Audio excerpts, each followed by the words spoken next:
Hi, Colin. Nice to see you. Hi Serge, it's really great to be here. Nice sunny day. We have to take advantage on that. I think in England it's not so nice a weather. No, it's So, just like this. oh, it's just like this. 27 Pop, pop, pop. That's something. this week. This week.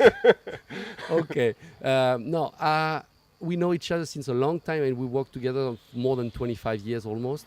And from the beginning, you are with me with the Verriales, and I would like you to tell me how you feel about this theme each year, and if it's not too difficult for you to follow the theme and to be always so good on the theme.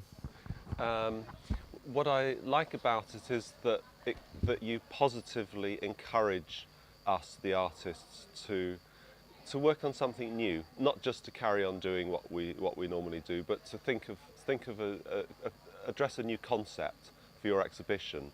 And so, you know, I've made pieces that have been quite experimental over the years, and you know, some have been more successful than others, but always it means thinking outside of the box, and that I think is a really great to be encouraged to do that by a gallery, because there is a kind of, I suppose it's easy to play it safe, you know that this is a successful series of work and this is likely to sell, but you're not asking us to do that. You're asking us to do something new, to try something new and take a risk. I think that's really great.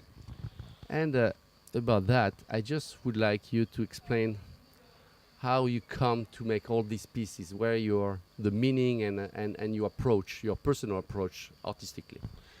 So with the piece that I've made this year, actually the title of it is Pruning the Bramley, which Bramley is a type of apple tree which we have growing in our garden. Pruning is when you cut the branches in the winter.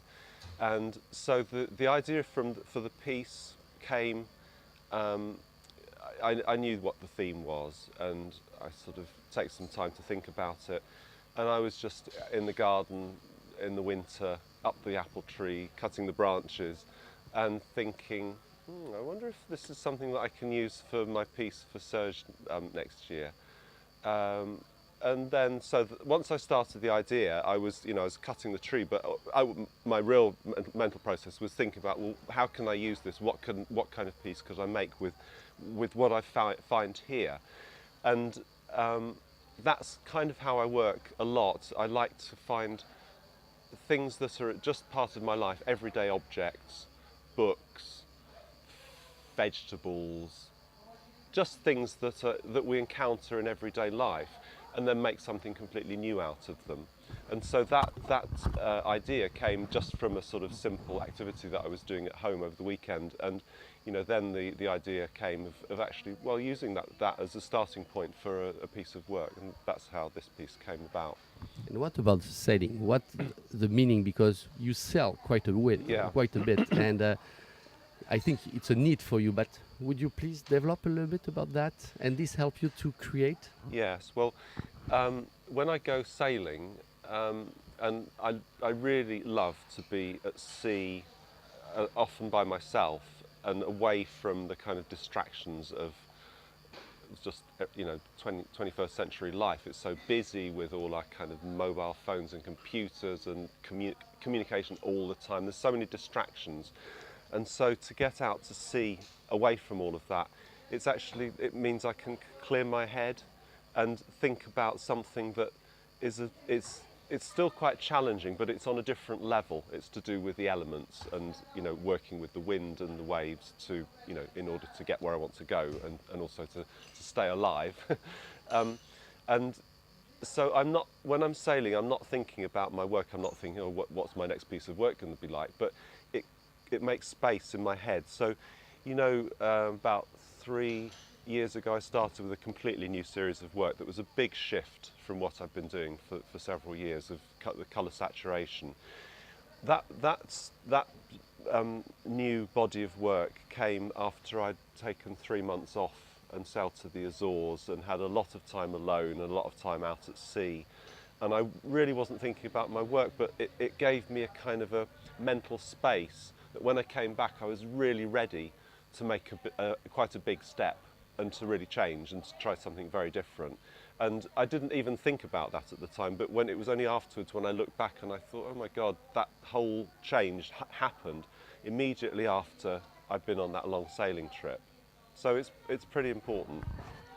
And I know you have two wonderful girls and a wonderful wife. Yeah. And this is a distraction for you? I mean, this distract you for your art or help you to be even stronger? No, Because I know it's very important for you.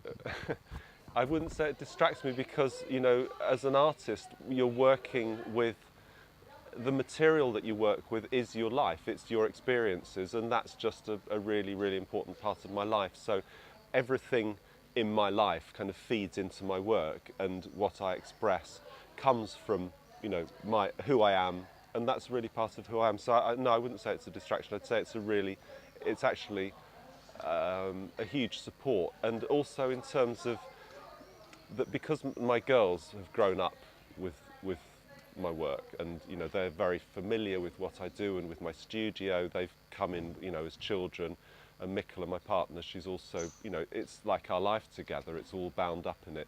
So they're also my best critics because they're completely honest. You know, they don't feel that they should say they'd like something.